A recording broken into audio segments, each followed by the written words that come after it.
জানো চিপু, এত গমর একদমই ভালো লাগে না। আরে ওইটা গমর না, গরম হবে।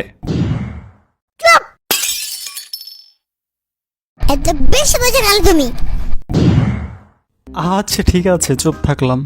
জানো শিপু, আমি একটা সিদ্ধান্ত নিয়েছি। ওরে বাবা, তাই নাকি? কি এমন কঠিন সিদ্ধান্ত শুনি? আমি সূর্য মামার সাথে সম্পর্ক নষ্ট করে ফেলবো। আরে ওইটা স্বপ্নর কোনা, সম্পর্ক হবে। বেশি বুঝো তুমি। যাই হোক, সূর্য মামার সাথে সম্পর্ক নষ্ট করবা কেন? সূর্য মামা বউয়ের সাথে মনে হয় প্রতিদিন ঝগড়া করে।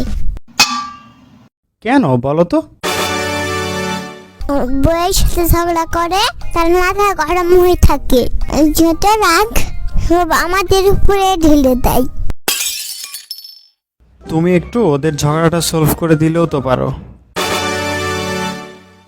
আমি বলবো, দেখো অনেক হয়েছে, আমি আর সহ্য করব না। তোমার ঝগড়া না থামালে প্রচুর মারবো, এমন মার দিব 3 দিন হাগু করতে পারবে না। কিন্তু সূর্য মামারাও যে হাগু করে, এইটা আমি ফার্স্ট জানলাম। তুমি মূর্খ মানুষ, তুমি কি বুঝবা? তুমি করতে পারলে সূর্য মামা কেন পারবে না? আসলেই তো, এই জিনিসটা তো আমি আগে ভেবে দেখিনি। এমনিতেই যে গরম, তারপর আর বিদ্যুৎ থাকছে না, মন চাই যে বিদ্যুৎকে গলা টিপে মেরে ফেলি। থাক, মেরে ফেললে তো আরো আসবে না তাহলে। বিদ্যুৎ তুমি আর পাতলা হাগু একই রকম, কেন? আর কখন যায় আর বোঝাই যায় না। এই যে দেখো আবার গেল।